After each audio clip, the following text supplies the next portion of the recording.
केंद्रीय कर्मचारियों के महंगाई भत्ते बढ़ोतरी का ऐलान। बेसिक सैलरी का 50% मिलेगी पेंशन। 1 अप्रैल से लागू होंगे नियम। कर्मचारियों जो कि महंगाई भत्ते में बढ़ोतरी के लिए आस लगाकर बैठे हुए हैं, उनके लिए अच्छी खबर है। होली से पहले भी कर्मचारियों को काफी उम्मीद थी, किंतु अब महंगाई भत्ते में बढ़ोतरी को अंतिम रूप दे दिया गया है। बढ़ा हुआ महंगाई भत्ता 1 जनवरी 2025 से प्रभावी माना जाएगा और विलंबित महीनों का एरियर दिया जाएगा। पीएम मोदी की अध्यक्षता में होने वाली कैबिनेट बैठक के बाद महंगाई भत्ते में बढ़ोतरी का ऐलान किया जाएगा। इसमें कर्मचारियों के लिए महंगाई भत्ते और महंगाई राहत पर बड़ा फैसला होगा। वहीं महंगाई भत्ते में बढ़ोतरी को लेकर अब तक 3 आंकड़े सामने आए हैं। बढ़ोतरी 2%, 3% या 4% होने की खबरें सामने आई।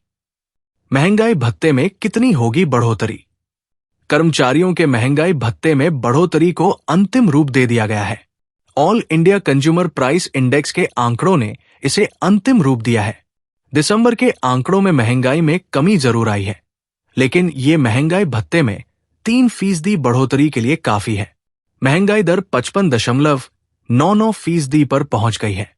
0.50 से ऊपर होने पर ही बड़ी संख्या गिनी जाती है, यानी महंगाई भत्ता 56% हो जाएगा। केंद्रीय कर्मचारियों के महंगाई भत्ते में 3% की बढ़ोतरी को अंतिम रूप दिया जा रहा है।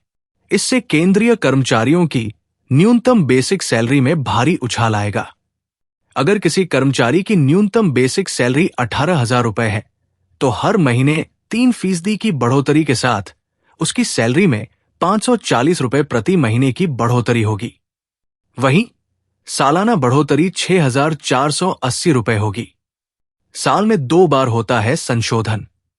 महंगाई भत्ते में हर साल 2 बार संशोधन किया जाता है। हर साल सरकार की ओर से 1 जनवरी और 1 जुलाई को महंगाई भत्ते में संशोधन किया जाता है। सरकार बाद में इसका ऐलान करती है। देरी वाले महीनों का एरियर कर्मचारियों के खाते में आता है। साथ ही केंद्र सरकार के कर्मचारियों के लिए अच्छी खबर है। पेंशन कोष नियामक और विकास प्राधिकरण ने गुरुवार को यूनिफाइड पेंशन स्कीम को अमल में लाने वाली अधिसूचना जारी कर दी। इस योजना के तहत सेवानिवृत्ति से पहले के 12 महीनों में मिले औसत मूल वेतन की 50% राशि को सुनिश्चित पेंशन के तौर पर देने का प्रावधान है। ये अधिसूचना राष्ट्रीय पेंशन प्रणाली के तहत आने वाले केंद्रीय सरकारी कर्मचारियों के लिए सरकार द्वारा 24 जनवरी 2025 को जारी यूपीएस अधिसूचना का अनुसरण करती है। पीएफआरडीए ने बयान में कहा कि यूपीएस से संबंधित नियम 1 अप्रैल 2025 से लागू हो जाएंगे। ये नियम 1 अप्रैल 2025 तक सेवा में मौजूदा केंद्र सरकार के एनपीएस में आने वाले कर्मचारी और केंद्र सरकार की सेवाओं में अप्रैल 2025 को या उसके बाद भर्ती होने वाले कर्मचारियों समेत केंद्र सरकार के कर्मचारियों के नामांकन को सक्षम करते हैं। केंद्र सरकार के कर्मचारियों की इन सभी श्रेणियों के लिए नामांकन और दावा फॉर्म 1 अप्रैल 2025 से प्रोटीन सीआरए की वेबसाइट पर ऑनलाइन उपलब्ध होंगे। कर्मचारियों के पास फॉर्म को भौतिक रूप से जमा करने का विकल्प भी है। अधिसूचना के मुताबिक कर्मचारी को सेवा से हटाए जाने या बर्खास्त किए जाने या इस्तीफे के मामले में यूपीएस या सुनिश्चित भुगतान विकल्प उपलब्ध नहीं होगा। अधिसूचना में कहा गया है कि पूर्ण सुनिश्चित भुगतान की दर 25 वर्षों की न्यूनतम योग्यता सेवा के अधीन और सेवानिवृत्ति से तुरंत पहले 12 मासिक औसत मूल वेतन का 50% होगी। अधिसूचना से 23 लाख सरकारी कर्मचारियों को यूपीएस और एनपीएस के बीच चयन करने का विकल्प मिलेगा। एनपीएस 1 जनवरी 2004 को लागू हुआ था। केंद्रीय मंत्रिमंडल ने 24 अगस्त 2024 को यूपीएस लाने को मंजूरी दी थी। जनवरी 2004 से पहले प्रभावी पुरानी पेंशन योजना के तहत कर्मचारियों को उनके कार्यकाल के अंतिम मूल वेतन का 50% पेंशन के रूप में मिलता था। हालांकि पुरानी पेंशन योजना के उलट यूपीएस अंशदायी प्रकृति की है। इसमें कर्मचारियों को अपने मूल वेतन और महंगाई भत्ते का 10% योगदान करना होगा, जबकि नियोक्ता केंद्र सरकार का योगदान 18.5% होगा। हालांकि अंतिम भुगतान उस फंड पर मिलने वाले बाजार रिटर्न पर निर्भर करता है, जिसे ज्यादातर सरकारी बॉन्ड में निवेश किया जाता है। साथ ही केंद्रीय कर्मचारियों की बनेगी मौज। नई स्कीम 10 दिन बाद होगी लागू। नया वित्तीय वर्ष अगले अप्रैल से शुरू होगा। नए वित्तीय वर्ष में आम लोगों से जुड़े कई नियमों में बदलाव होंगे। वही कुछ नए नियम भी लागू होंगे। ऐसा ही एक नियम केंद्रीय कर्मचारियों के पेंशन से जुड़ा है। दरअसल यूनिफाइड पेंशन स्कीम आगामी अप्रैल से लागू होने वाली है। ये भारत सरकार की एक नई पेंशन योजना है जो केंद्रीय कर्मचारियों के लिए शुरू की गई है।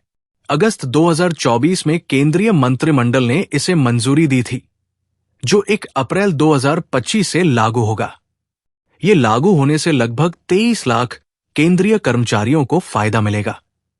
इस योजना के तहत केंद्रीय कर्मचारियों को विकल्प देने का प्रयास किया गया है। कर्मचारी एनपीएस या यूपीएस में से एक को चुनने के लिए यह स्कीम नेशनल पेंशन सिस्टम के तहत उपलब्ध होगी। यूपीएस के बारे में अतिरिक्त जानकारी। इस कार्यक्रम में विशिष्ट पेंशन का प्रावधान है। 25 साल या उससे अधिक सेवा करने वाले कर्मचारियों को रिटायरमेंट से पहले 12 महीने के औसत बेसिक सैलरी का 50% पेंशन के रूप में मिलेगा।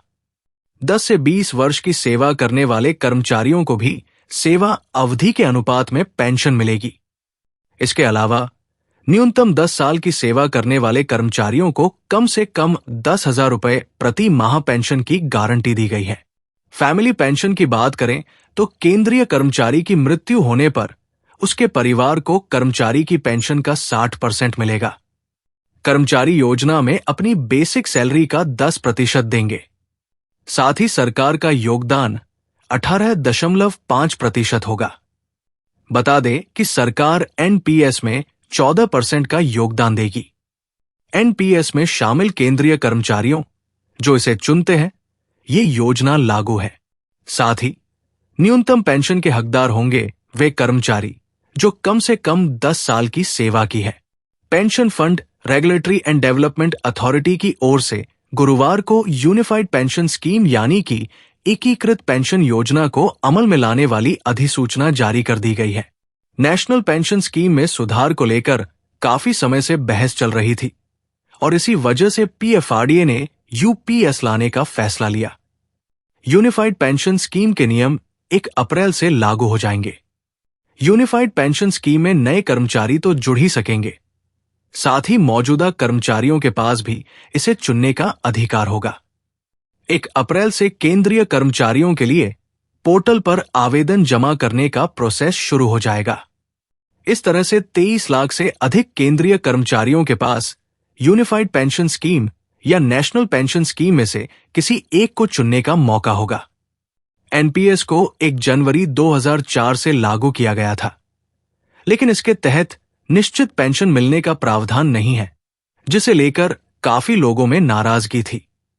वहीं इससे पहले जो ओल्ड पेंशन स्कीम थी, उसमें कर्मचारियों को उनके कार्यकाल की आखिरी बेसिक सैलरी का 50% पेंशन के तौर पर दिया जाता था। एनपीएस को लेकर बहस लंबे समय से चली आ रही थी और आखिरकार केंद्रीय मंत्रिमंडल ने यूपीएस को 24 अगस्त 2024 को मंजूरी दे दी।